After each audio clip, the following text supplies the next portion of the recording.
大家好，欢迎来到 Time to Learn with Dr. Rosa。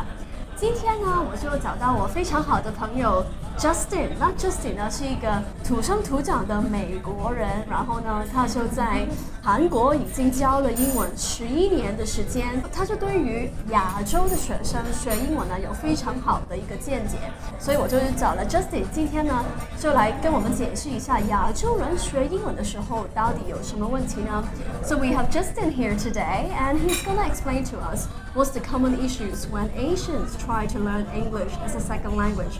It's a bit difficult to bunch all Asians into one group because they all come from a different background and speaking different languages. For example, most of my experience has been with Chinese students and with Korean students. So Korean students tend to have a much better sense of vocabulary and also English pronunciation because English is a large part of their language that's been kind of integrated.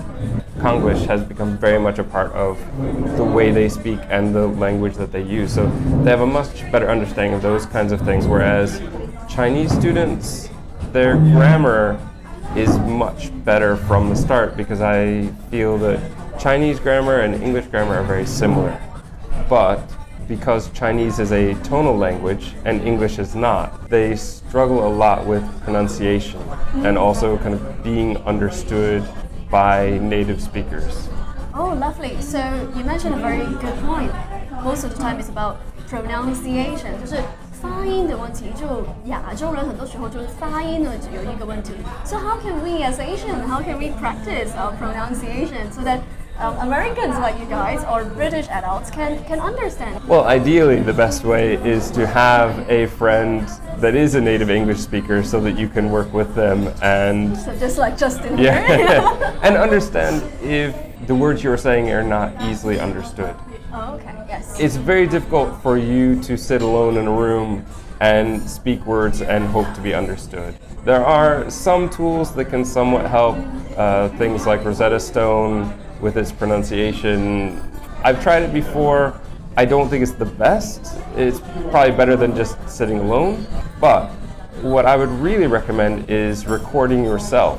Oh, recording 就是自己录音看自己，so recording.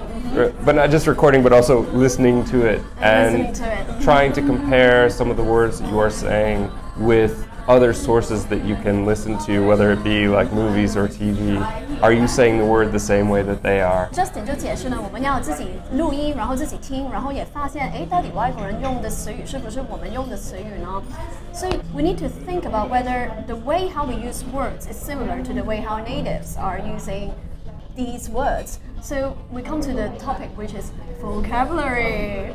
So I know that in our channel, lots of adults or parents, they want to support the vocabulary development or help their children to learn more English words. What's your tips for that? There are so many sources out there. So you could get a software program like Rosetta Stone, but really there are some free programs that I think are a bit better.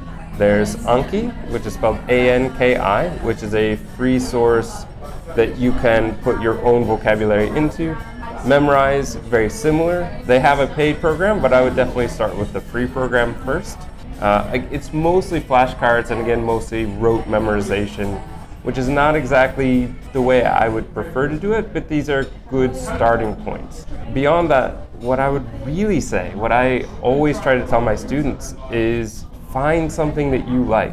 Now, music is definitely not the best for learning vocabulary or how to properly make sentences because it's written in a style that is not the way we would normally speak. Right, yeah. But you are going to find that with music, if you find music that you like, you're going to listen to it over and over again and enjoy it, as opposed to just reading words out of a dictionary, which is very boring, and you're going to get tired of it and not want to keep doing it. Lovely, yeah. So music is a good starter. I prefer movies and television.